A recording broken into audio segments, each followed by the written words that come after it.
a few weeks ago when Mallika came back, I thought I can give a Dhamma talk for her about Queen Mallika, the disciple of the Buddha, and her husband King Pasenadi. So they're both not on the list of great disciples of the Buddha in the Anguttara Nikaya, but they still were important supporters and disciples of the Buddha. Yeah, and you can see there were various exchanges with the Buddha about Dhamma, and they're very prominently featured in the suttas. For example, King Pasenadi, I think there might be more Dhamma discussions with him than with Venerable Moggallana, even, for example. It's quite, for example, in the Majjhima Nikaya, I think there's 3 or 4 discourses with him, and with Venerable Moggallana only one.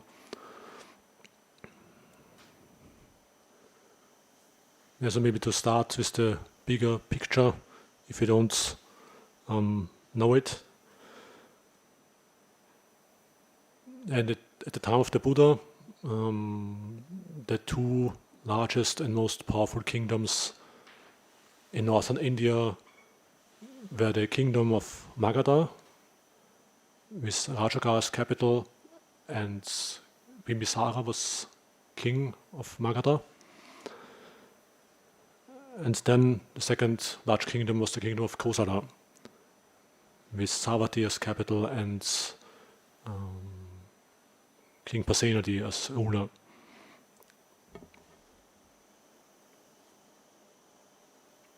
So in the first year after the Buddha's awakening, he first starts to teach in Magadha, the kingdom of Magadha, and basically after spending the first Vasa in Sarnath in the deer park, then after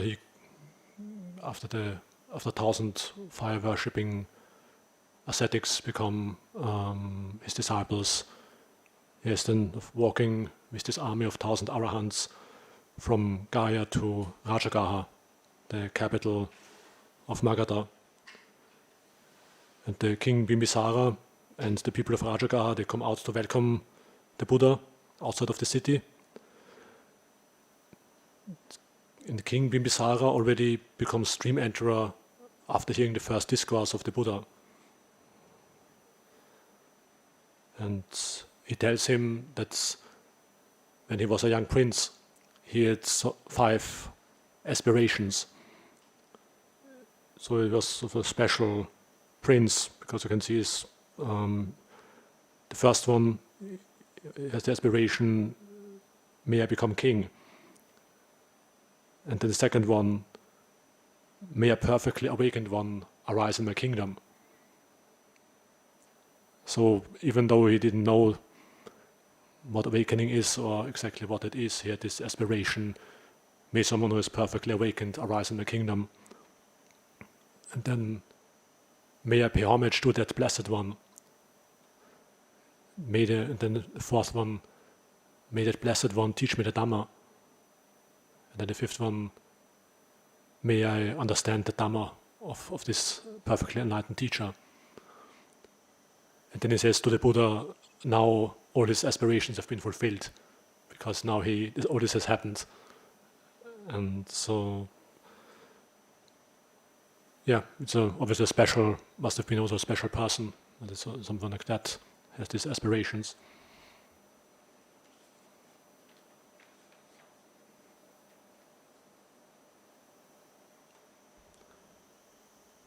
King Bimbisara supports the Buddha and the Sangha in various ways.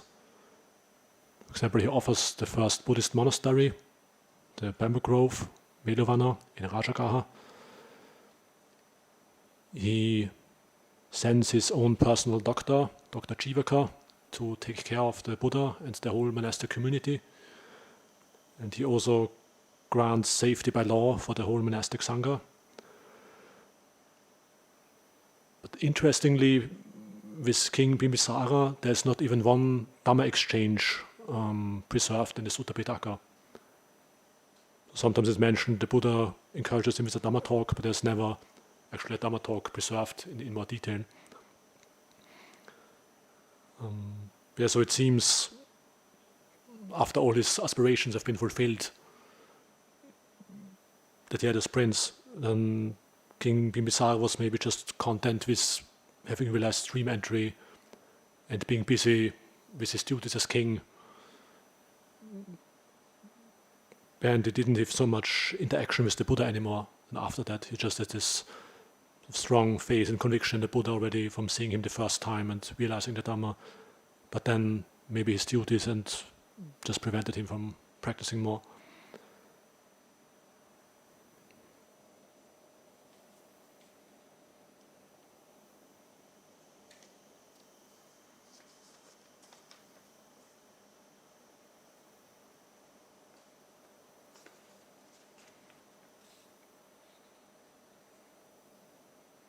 And then a few years after the Buddha started to teach, Anathapindika invites the Buddha to come to teach in Savatthi, the capital of the other kingdom, the kingdom of Kosala, and offers him there the main monastery, his most important monastery, Jetavana, Anathapindika's park. And King Pasenadi, the king of Kosala, he has a very different attitude than King Bimbisara towards the Buddha. He's a follower of traditional Brahmanic religion, and sometimes he performs some sacrifices where hundreds of animals get slaughtered. And he's quite reserved and critical towards the Buddha, at first at least. And one can, for example, the first encounter is an interesting little story.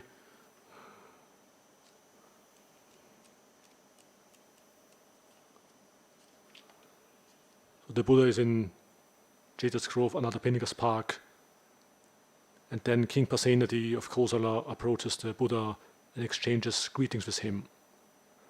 And after they've exchanged greetings, then he sits down and says to the Buddha, "Does Master Gotama too claim I have awakened to the unsurpassable perfect enlightenment?" So basically, King Pasenadi, he just walks up to the Buddha and doesn't even pay respect to him. He just sort of makes some friendly conversation and says, do you claim to be fully awakened?" or something like that. It's actually it's striking. He doesn't pay respect. He just asks him this sort of question just like this. And then the Buddha says, "Great king, if one speaking rightly could say of anyone, he is awakened to the unsurpassable perfect enlightenment, it is of me that one might rightly say this.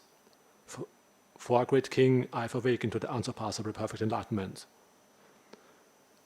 And then King Pasenadi says, "Even those ascetics and Brahmins who are the heads of orders and companies, who are well known and famous founders of sects and considered as holy people, Purana Kassapa, Makari Kosala, and various other religious teachers, even these, when I asked them whether they had awakened to the unsurpassable perfect enlightenment, they did not claim to have done so.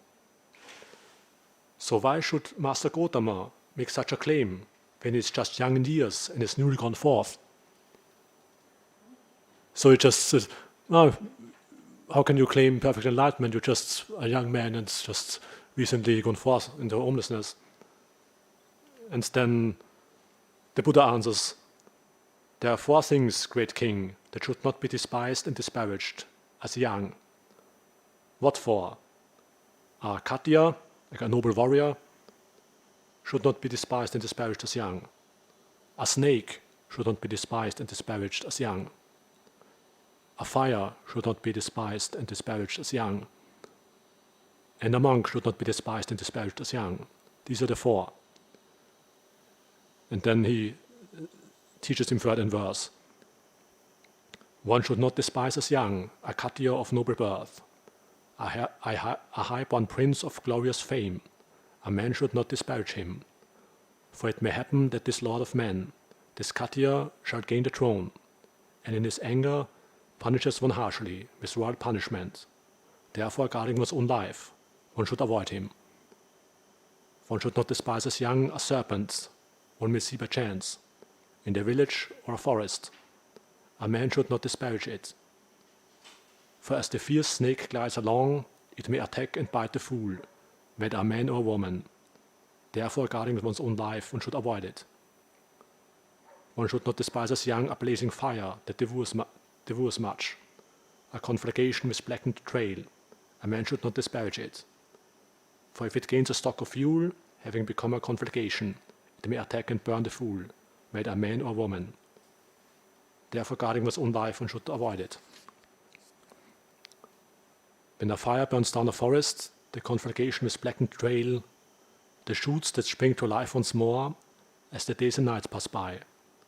But if a bhikkhu of perfect virtue burns one with his virtuous fire, one does not gain sons and cattle, nor do one's hair acquire wealth. Childless and hairless they become, like stumps of palmyra trees. Therefore, a person who is wise, out of regard for his own good, should always treat this properly. A fierce serpent, a blazing fire, a glorious katya, and a bhikkhu of perfect virtue.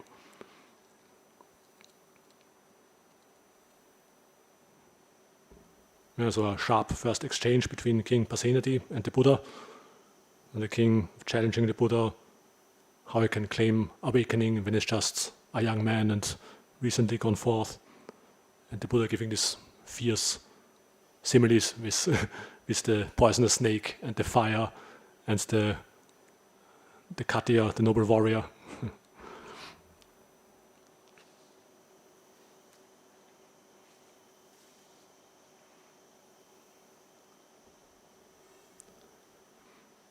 At some time later, when the Buddha walks on alms round in Savatthi, a young girl is very inspired by him, and her name is Mallika.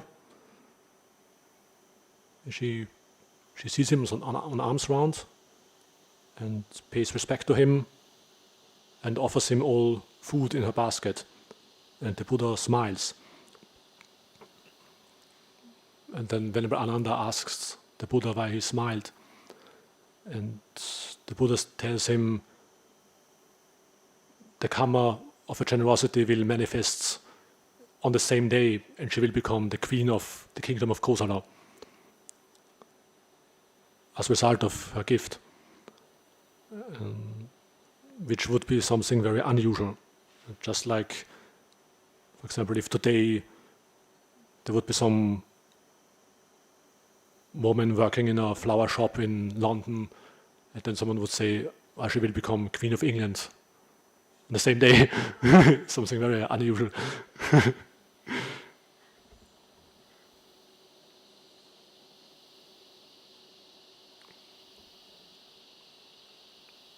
Now, according to a Jataka story, King Pasenadi is retreating to Savatthi after a lost battle and meets Mallika by coincidence, or rather karma, and the king falls in love with her, and she actually becomes Queen Mallika. So she becomes the wife of King Pasenadi.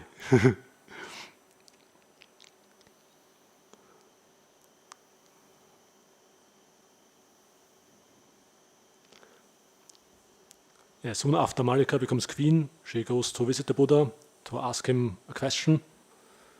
And she notices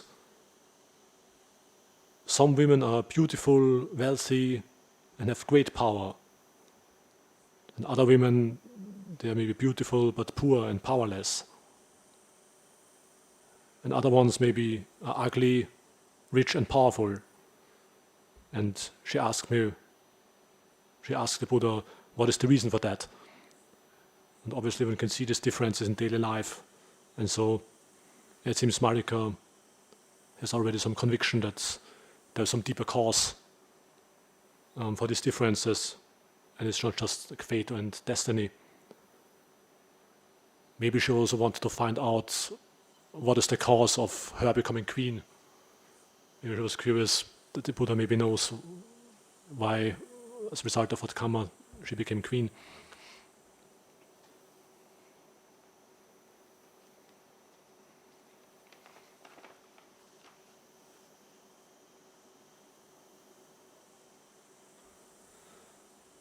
Then the Buddha explains the causes in detail to her. He tells her that the cause for beauty is patience and gentleness, and the karmic cause for wealth is generosity, and the karmic cause for having great power and influence is being free from envy and resenting the honor and respect that others receive, and rather rejoicing in the success of others.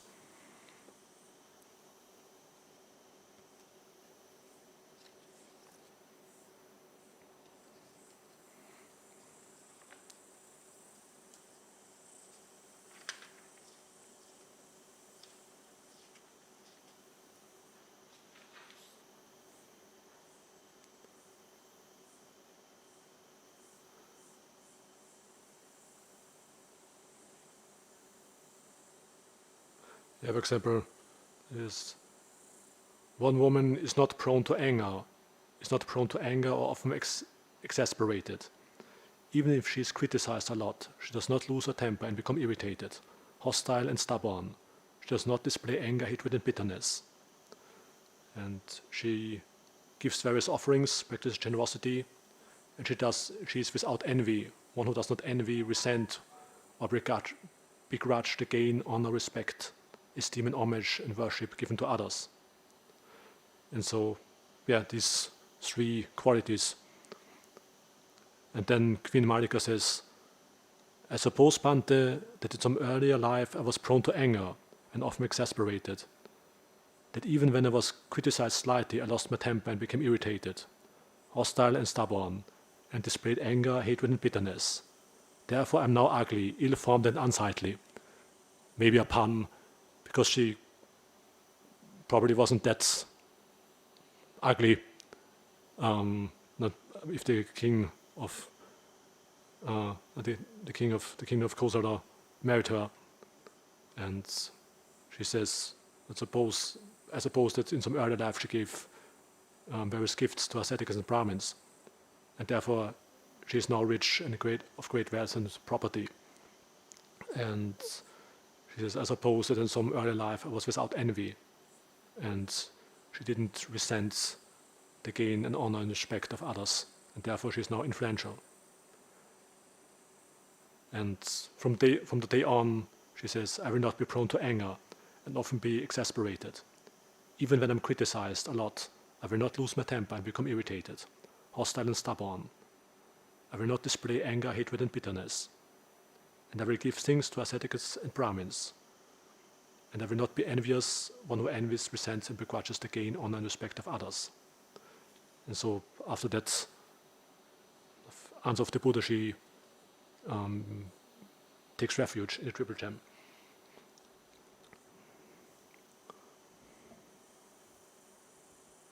Mallika had immediately strong faith and confidence and devotion to the Buddha, while King Pasenadi was more an investigative and inquisitive character, but also in a negative sense, unfortunately. He's actively challenging, testing, and also sometimes fault-finding with the Buddha. So it doesn't look maybe like a too promising start for the relationship, like different tendency. The king who is more critical towards the Buddha, and Mallika who is very faithful and devoted to the Buddha.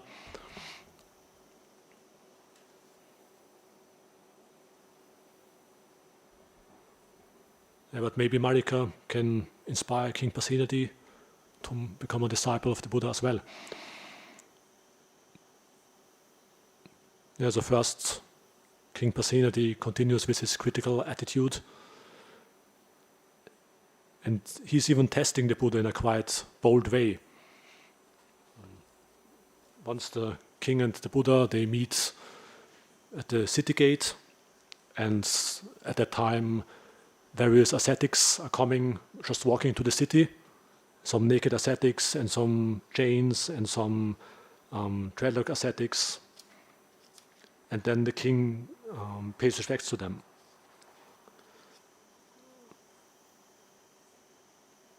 And then after that, the king asks the Buddha, are those people in the world who are arahants, who have entered upon the path to arahantship?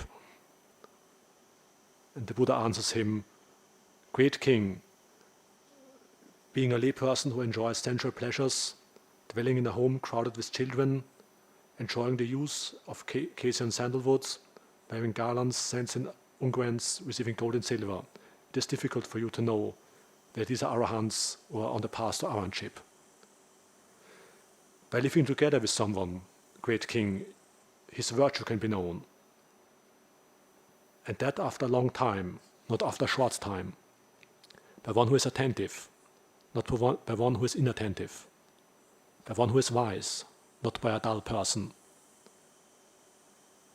And by dealing with someone, his honesty can be known, and also only after a long time, and if you're attentive. And in adversities, like in fortune and misfortune, a person's fortitude can be known. Also only after a long time, not after a short time, and by someone who is attentive, and by someone who is wise. And by discussion with someone, his wisdom can be known. Also only after a long time, not after a short time, for one who is attentive, not by one who is inattentive, and by one who is wise. And then the king says, it's wonderful, Venerable Sir, it's amazing how well that has been stated by the Blessed One. And he tells him, Venerable Sir, these are my spies, my undercover agents. They are first gathering information and then they will disclose it to me. And now these ascetics, they will wash off the dust and dirt and will get freshly bathed and groomed and clad in new clothes and will enjoy themselves with various pleasures. So basically, the king had spies who were dressed up as ascetics in the kingdom, walking around, who were spying out the country and giving him various information what people are doing. And then just the spies came in through the city gate, and he was just testing the Buddha. What does he say if he asks him whether these are arahants or not, if these are holy people? So he was just testing the Buddha whether he can recognize his undercover agents, which are dressed up as ascetics.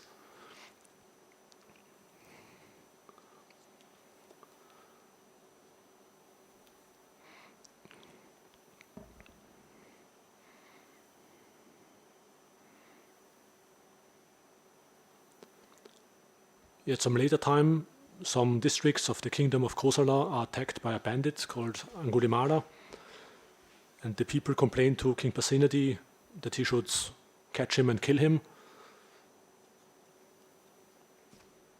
So even the king himself is even trying to catch him, moving out with a larger army to find him and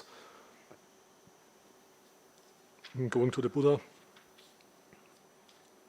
Several hundreds soldiers, and then the Buddha, who sees him, asks him, what is it, great king? Is King Bimbisara of Magadha attacking you, or the Chavis of Vesali, or another hostile king?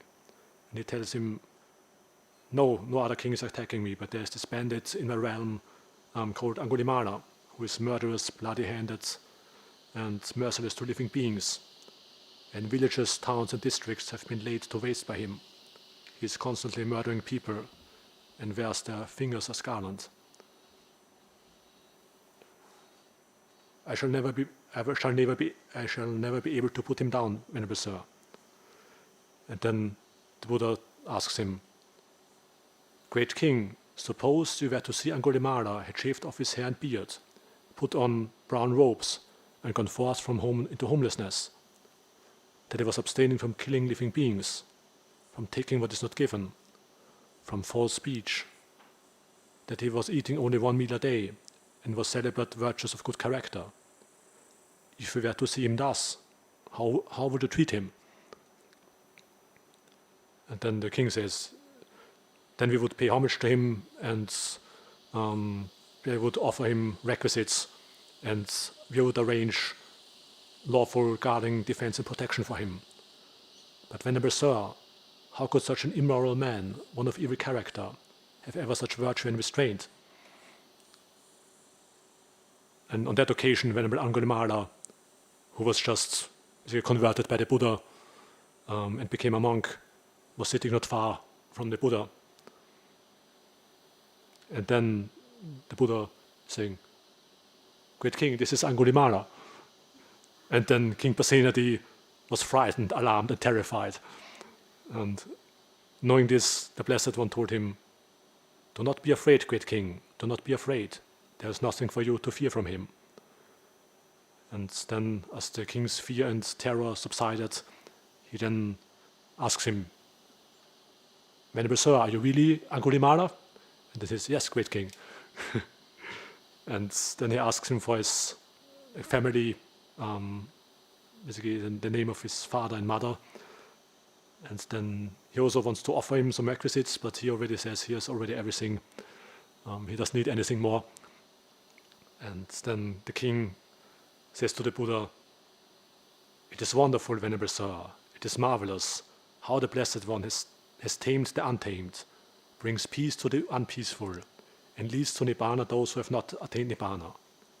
Venerable Sir, we ourselves could not tame him with force and weapons, yet the Blessed One has tamed him without force and weapon."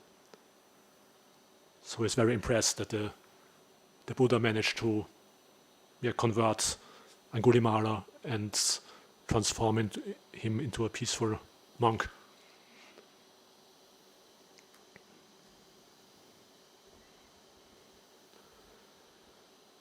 However, King Pasenadi is still not completely satisfied, and he still keeps on critical attitudes toward the Buddha. And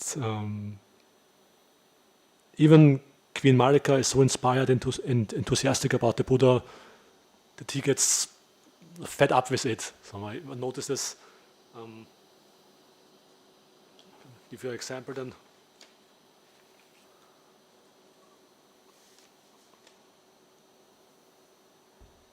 And maybe you've experienced something similar. Maybe sometimes you are so enthusiastic about the teaching of the Buddha that your husband or your wife or children, they actually get annoyed by it, by your enthusiasm about the Dhamma, because they just find it too much for them. And so this is described in Majjhima Nikaya 87.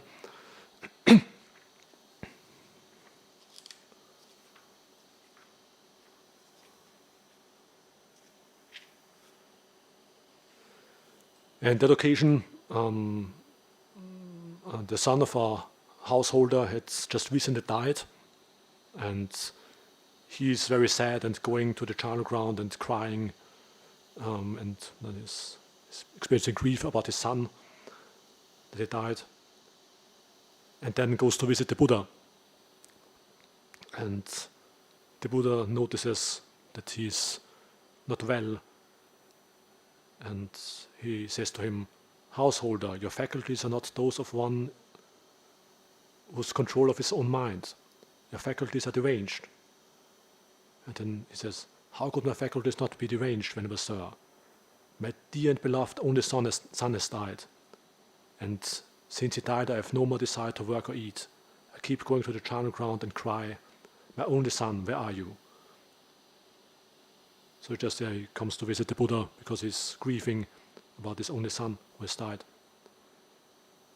And then in this case, the Buddha just gives him a very brief teaching and says, So it is, householder, so it is. Sorrow, lamentation, pain, grief, and despair are born from those who are dear, arise from those who are dear to us. Then the householder is very upset. He says, "Venerable Sir, who would ever think that sorrow, lamentation, pain, grief, and despair are born from those who are dear to us? Venerable Sir, happiness and joy are born from those who are dear to us." And then, displeased with the Buddha's words, disapproving of them, he goes away. And so, eventually the story reaches the palace, and the King Pasenadi tells Queen Mallika, this is what the recluse Gautama, what the Buddha is teaching Mallika. Sorrow, lamentation, pain, grief, and despair are born from those who are dear to us. And Queen Mallika says, if that has been said by the Blessed One, Your Majesty, then that's how it is. She's she's just completely convinced if the Buddha says something, it just must be true.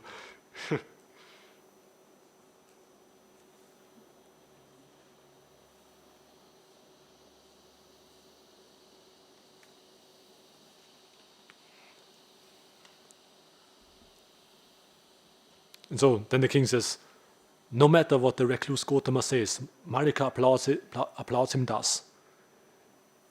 If that has been said by the Blessed One, then that's how it is.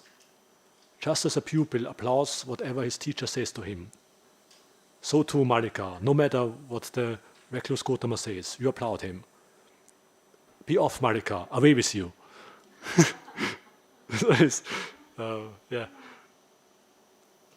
So the king, obviously, it's too much for him and he is displeased with the enthusiasm of Queen Mallika.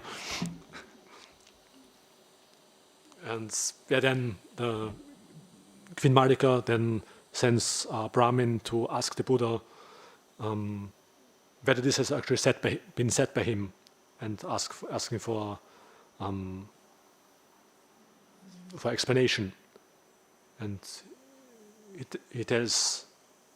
she tells him, learn well what the Blessed One replies and report it to me, for Tathagatas do not speak untrue.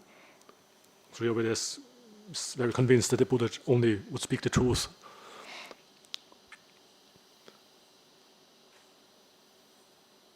And then the Buddha says, yes, this actually has been said by him, and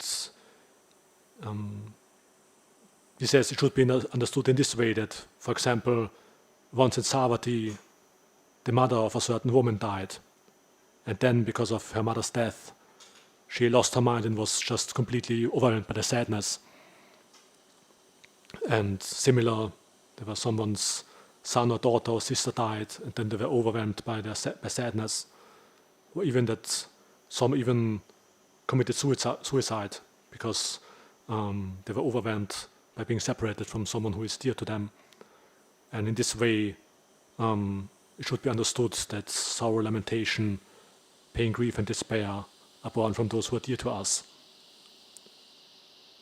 And then the Brahmin reports what the Buddha said to Queen Mallika, and Queen Mallika goes to King Pasenadi and asks him, what do you think, Your Majesty? Is Princess Vajiri dear to you? Yes, Mallika, Princess Vajiri is dear to me. What do you think, Your Majesty, if change or alteration would take place in Princess Vajiri, in the sense of she gets sick or dies, would sorrow, lamentation, pain, grief, and despair arise in you? And then he says, yes, how would it not be possible? And similar with various other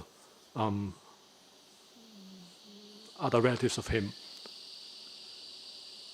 And then she says, in with reference to this, the Blessed One says, sorrow, lamentation, pain, grief, and despair are born from those who are dear to us. And then finally the king, he understands and he says, it's wonderful, Mallika. It's marvelous how far the Blessed One penetrates with wisdom and sees with wisdom. Come, Mallika, give me the ablution water. So basically wants to undertake some symbolic purification for thinking that the Buddha said something wrong. And then the king gets up from his seat and arranges his upper robe over one shoulder and extends his hands in reverential salutation towards the Buddha and says 3 times, Namo tassa bhagavato arahato sammasambuddhassa. And this seems to be the event which very finally abandons his critical attitude towards the Buddha.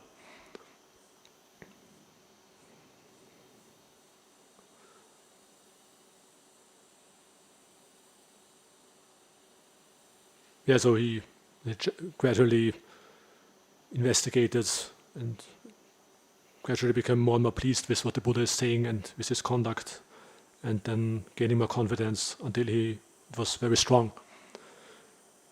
And you will see then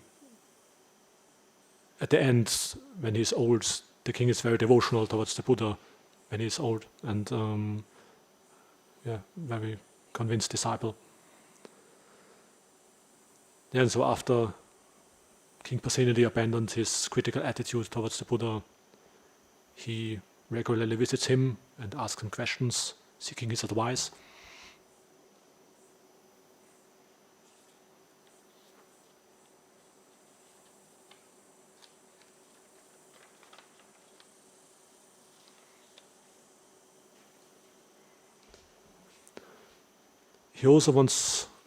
The king also wants someone to teach the Dhamma regularly to Queen Mallika and to the other women in the palace. First, he asks a layperson who was praised by the Buddha as being very knowledgeable about the teaching of the Buddha.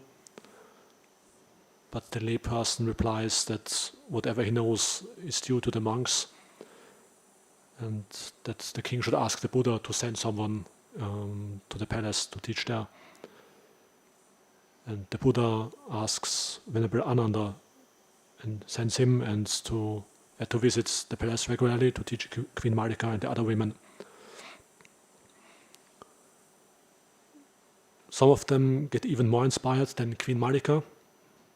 Kema, one of the wives of King Pasenadi, decides to ordain, and she becomes a nun. She becomes one of the 2 chief disciple nuns of the Buddha, and the nun foremost in wisdom, just like Venerable Sariputta is the monk chief disciple foremost in wisdom. And also King Pasenadi, there's one discourse where he goes to visit her for some Dhamma exchange.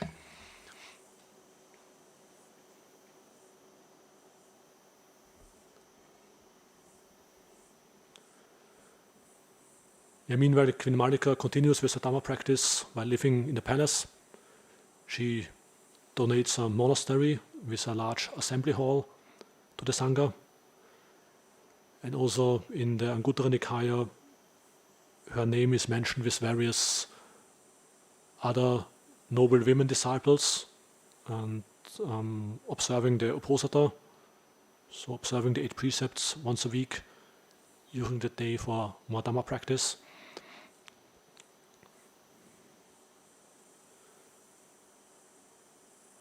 And Queen Mallika also gives birth to a daughter, Princess Vajiri. And the occasion is even recorded in the Samyutta Nikaya.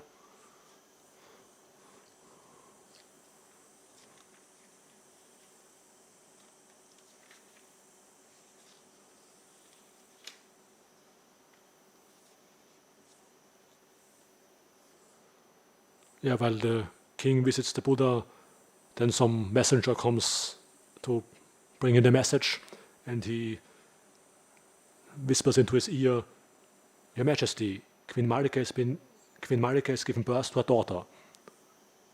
When this was said, King Pasenadi was displeased because he wanted to have a prince take over the kingdom, and but the Buddha is then teaching him in verse. Actually, it may be better to have a daughter as child than a son. So reminding him that it just depends on the inner qualities of that person, not whether it's a daughter or a son that you have as child.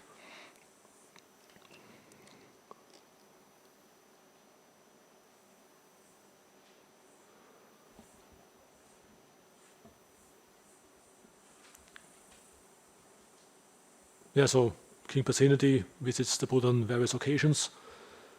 Sometimes the king would visit the Buddha when he's busy, and maybe even slightly fed up with his duties as king, and then seems he went to go to see the Buddha to calm him down. Like one example,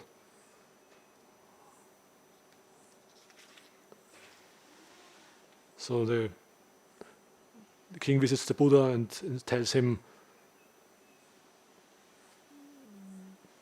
maybe as addition, at that time the king was also the highest judge. So he would basically, ultimately, it was like an absolute monarchy. So basically, if the king would decide something, then this was just how it was. And so maybe in important court cases, the king would also then have basically be then the responsible person to decide how this court case should be dealt with. And so he says, when I'm sitting in a judgment hall, I see rich Khattiyas, rich Brahmins, and rich householders. And they speak deliberate lies for the sake of sense pleasures. So basically, they just, to win the court case, they just tell the most outrageous lies. And then he thinks, I have had enough with this judgment hall. I have had enough with this judgment hall. Let some other fine fellow be known for his judgments. So he is just basically seeking some advice with the Buddha, and and the Buddha says, yeah, that's how it is. It's actually in a way just a normal thing. Then people who are after sense pleasures, they would because of that they would actually tell deliberate lies, and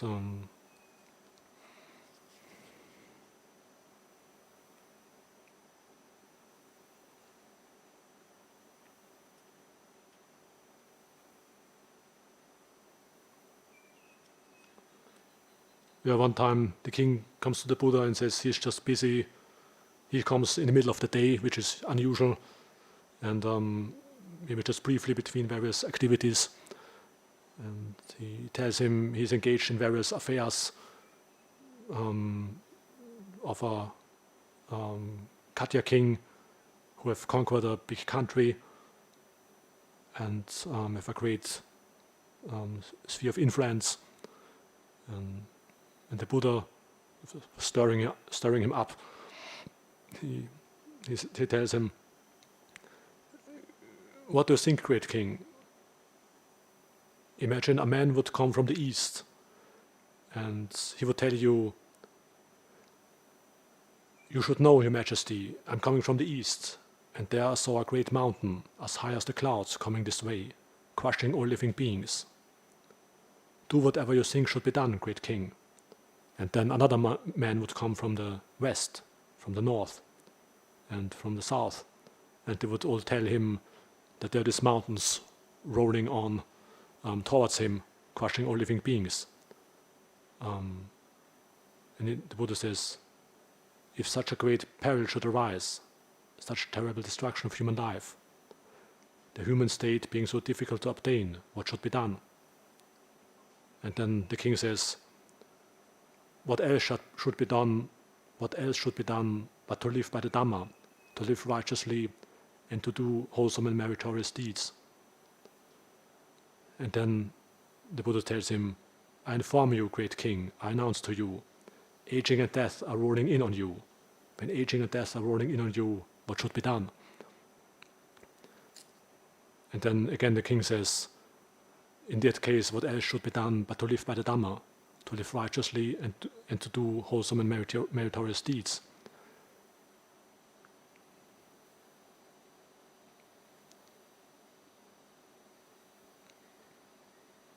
Then he also remarks that the other if there are any intruders coming, then that they might be defeated by his army, or by subterfuge, or by his wealth. But for aging and death, they can't be defeated by an army or with its other strategies. So that the Buddha encourages him to practice diligently rather than being too preoccupied with his duties as king.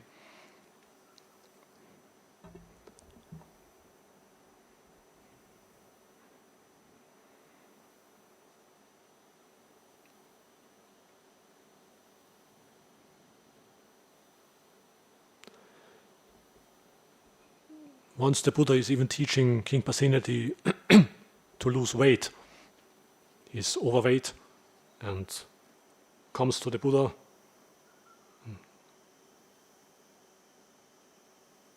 After he had eaten a bucket measure of rice and curries. Then, while still full, huffing and puffing, the king approached the Blessed One, paid homage to him and sat down to one side. And then the Buddha says this short verse: when a man is always mindful, knowing moderation in the food he eats, his ailments then diminish. He ages slowly, guarding his life. And then the king tells a young Brahmin to memorize that verse and recite that verse every day before he starts eating to remind him of it. And then says, then the king gradually reduced his intake of foods to at most a pint-pot measure of boiled rice. At a later time, when his body had become quite slim, King Pasenadi of Kosala stroked his limbs with his hand, and on that occasion uttered this inspired utterance: the Blessed One showed compassion towards me in regards to both kinds of good, the good pertaining to the present life and the one pertaining to the future life. So also taking care of his health in terms of losing weight.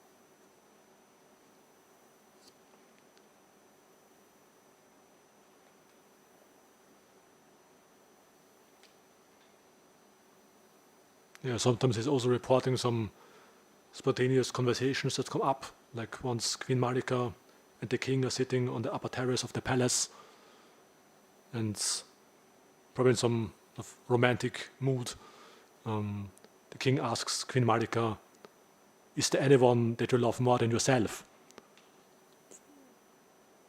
Expecting that she would say, "There is no one I love more than you." And yeah, but then Queen Mallika, who is already a Dhamma practitioner, says, "There is no one more dear to me than myself. But is there anyone more dear to you than yourself?" And then he admits, also for him, there's actually no one more dear than he himself. And then the king relates the conversation to the Buddha. And the Buddha says, having traversed all quarters with the mind, one finds no one dearer than oneself. Likewise, each person holds himself most dear. Hence, one should love himself. Hence, one who loves himself should not harm others. So basically, knowing that other beings also feel most dear to themselves, one shouldn't harm others.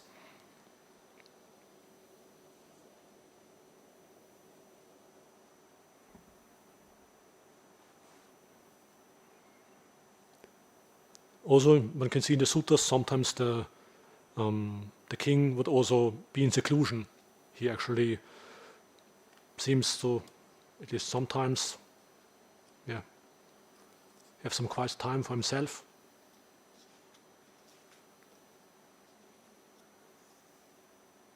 And reflecting about things.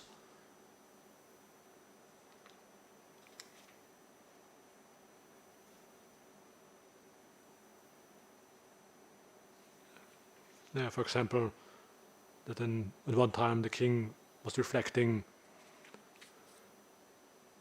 who protect themselves and who leave themselves unprotected. And then he thought, those who engage in misconduct by body, speech and mind, they leave themselves unprotected. Even though armies protect them, they still leave themselves unprotected. Because their protection is external and not internal. And even And on the other hand, if people engage in good conduct by body, speech and mind, they protect themselves. Even though no company of elephant troops and various other troops protect them, they still protect themselves. And because their protection is internal and not external.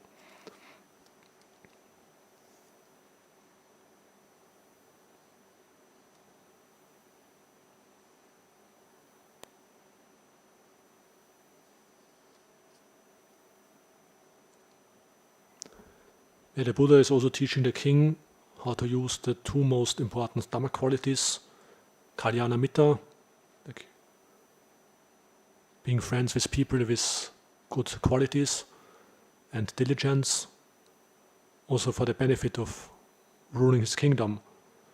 So he is encouraging the king to do that, to develop these two qualities. And on the one hand, to associate with people with virtue, generosity, and practice the Dhamma. And then he says to the king, if you want to have these good friends, you should dwell with one thing for your support, diligence in wholesome states. And he says, when you are dwelling diligent, with diligence as support, then the women in your palace will think, the king dwells diligently, and come, let's also dwell diligent. And his retinue of Katya his retinue of Katyas will also think that, and his troops and his subjects in the countryside. So basically telling him that as example, if he is king and has these qualities in terms of diligence and noble friends as example, then all these other people will emulate him and follow his example because he's the ruler of the state. So using these two Dhamma qualities for the benefit also of his worldly rulership.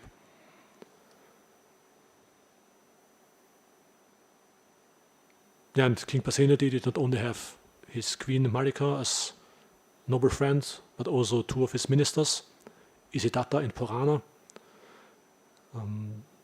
They were noble disciples who were already considerable more advanced than King Pasenadi. After they pass away, the Buddha declares them to be once returners, and they reappear in Tusita heaven. And the king is inspired by their conduct. Once he's, thinking just see.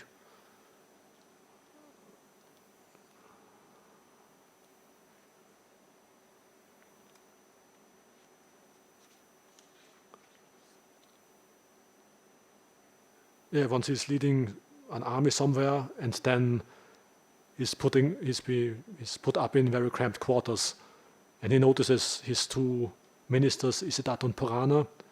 They are, after spending much of the night talking about the Dhamma, then they lay down with their heads in the direction where the Buddha is staying, and with their feet towards the king. And he thinks, it is wonderful, it is marvelous. They eat my food and use my carriages, and I provide them with a livelihood and bring them fame. And yet, they are less respectful towards me than towards the Blessed One.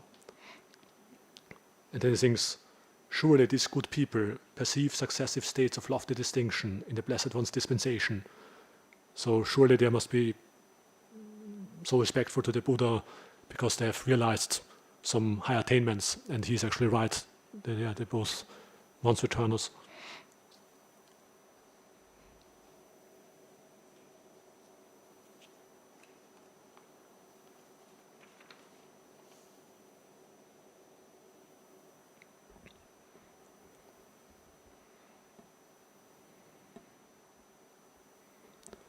Queen Mallika passes away before King Pasenadi, and also there the story is related. In the Nikaya, the king is very shocked and saddened by her death.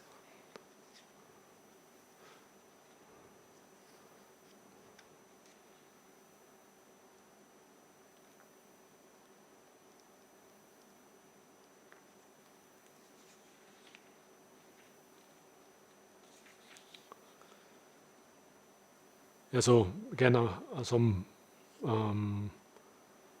some messenger tells the king that Queen Mallika just died. And when this was said, King Pasenadi was pained, saddened, and he sat there with slumping shoulders, facing downwards, glum and speechless. And then the Buddha is teaching him. He says there are 5 things that cannot be obtained by any ascetic and Brahmin, by a Deva, Mara or Brahma, or by anyone in the world. The first one, may what is subject to old age not grow old. And may what is subject to illness not fall ill. May what is subject to death not die. May what is subject to destruction not be destroyed. And may what is subject to loss not be lost. And then the king said, the Buddha says, if an ordinary person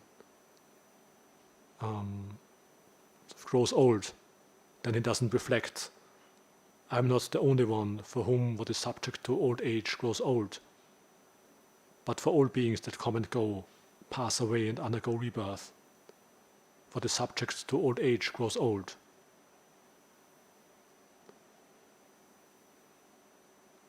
And thus, when he grows old, he sorrows, laments, and becomes confused.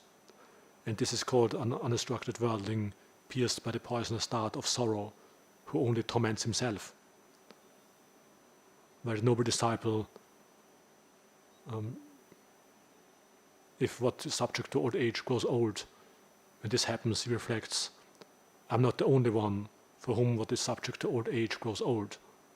For all beings that come and go, that pass away and undergo rebirth, what is subject to old age grows old.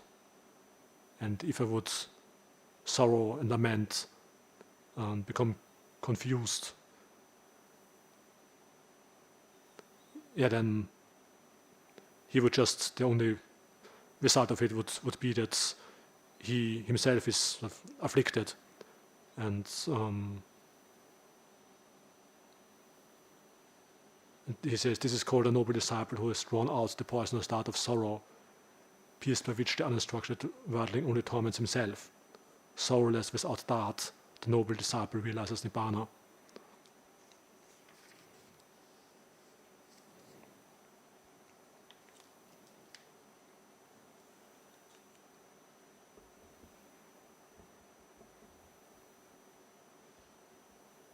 Yeah, also later, the last meeting between King Pasenadi and the Buddha, one can see the profound change that has taken place in the king from the first meeting, where he didn't even pay respects to the Buddha and asked him how he can claim perfect enlightenment when he's still young, and to the last meeting when he has this complete confidence in the triple gem and expresses that. His confidence is both based on the great spiritual qualities of the Buddha and also just what he observed in terms of the conduct of the monks.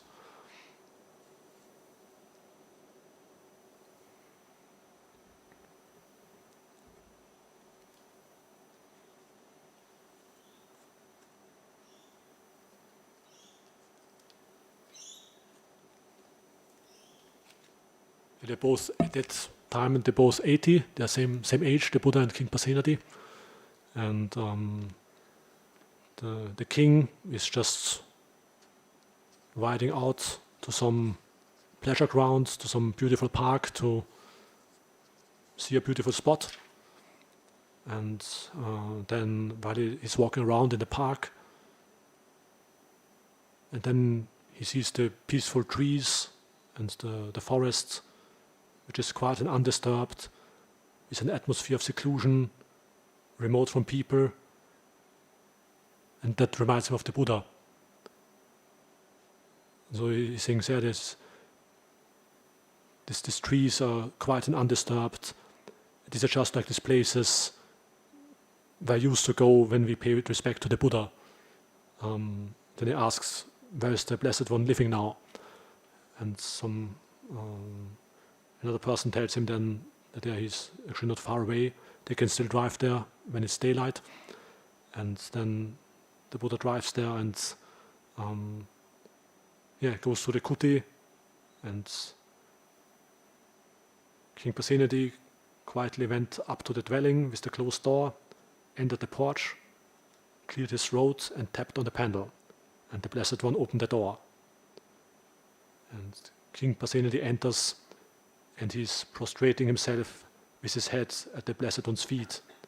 He covered the Blessed One's feet with kisses and caressed them with his hands, pronouncing his name. I'm King Pasenadi of Kosala, Venerable Sir. I'm King Pasenadi of Kosala, Venerable Sir. And the Buddha asks him, but great king, what reason do you see for doing such supreme honor to this body and for showing such friendship? And then he says, he infers according to the Dhamma about the Blessed One. The Blessed One is fully enlightened. The Dhamma is well proclaimed by the Blessed One. And the Sangha of the Blessed One's noble disciple is practicing the good way.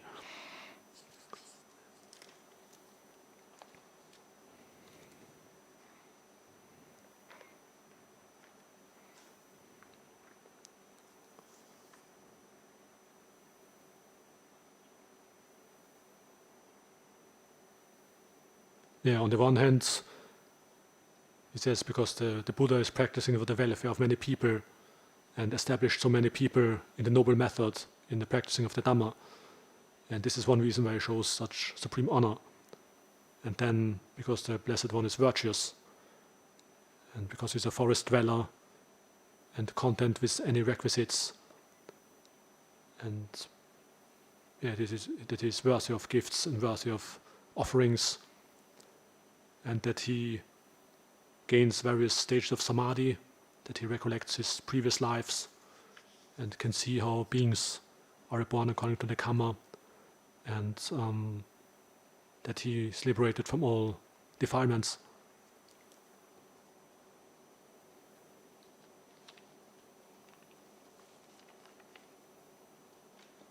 And then also, he says usually kings quarrel with kings and Brahmins with Brahmins, and the son quarrels with the father, and so on.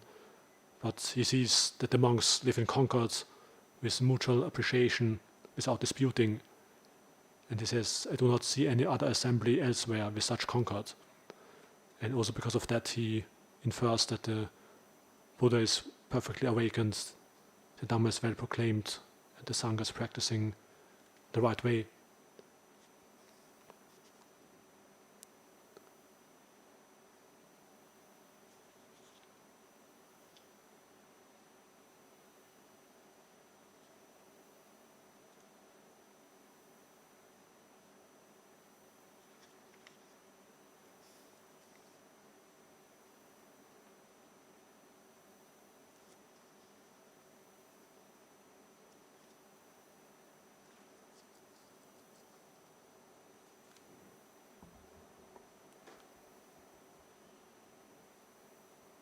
There is no sutta mentioned where that Queen Mallika or King Pasenadi would have become noble disciples.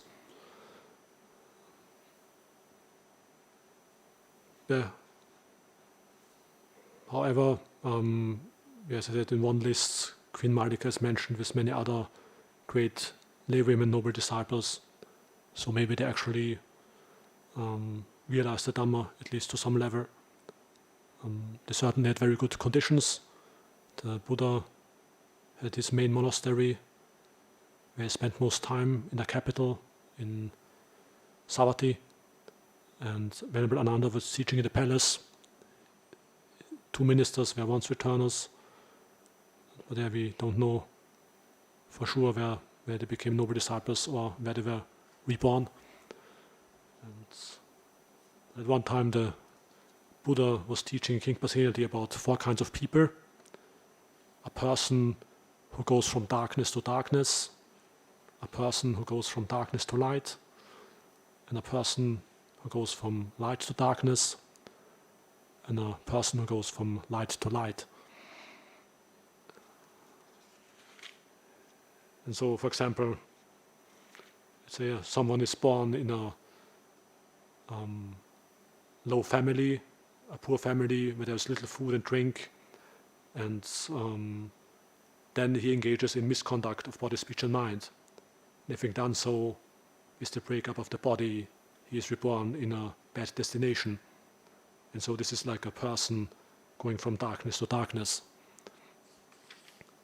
And then on the other hand, a person who is heading from light to light. Here some person is reborn in a high family with abundant wealth, and he is handsome, attractive and graceful. And he gains lots of material things, and he engages in good conduct of body, speech and mind. And having done so with the breakup of the body after death, he is reborn in good destination in heavenly world. He says this is like a person, someone who is like a person who is heading from light to light. And so, probably the Buddha says in a verse, then at the end, the person, O king, who is rich, endowed with faith and generous, one who gives with best intentions, a person with unscattered mind, who rises up and venerates ascetics, Brahmins and other mendicants, one who trains in righteous conduct, who hinders no one giving food to poor people. When such a person dies, O king, he goes to triple heaven, heading from light to light. So whether he became a noble disciple, we don't know, but probably Queen Mallika and King Pasenadi, with their various good actions that they did, practicing the Dhamma, they were at least heading from light to light.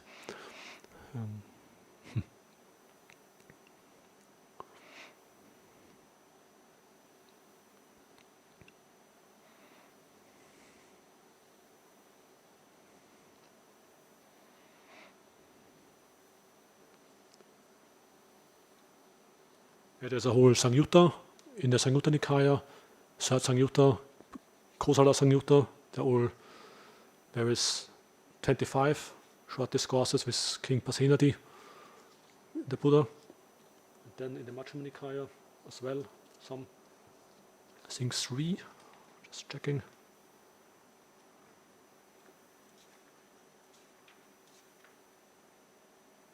Yeah, 3 discourses in the Majjhima Nikaya as well. 87 to 89, so which is very unusual for a lay person. Anyone has so many discourses. Dhamma exchange with the Buddha. Seems he was, obviously the compilers of the Sutta Pitaka found it worthwhile to keep them. But, well, with King Bimbisara, they didn't keep any, interestingly. Yeah.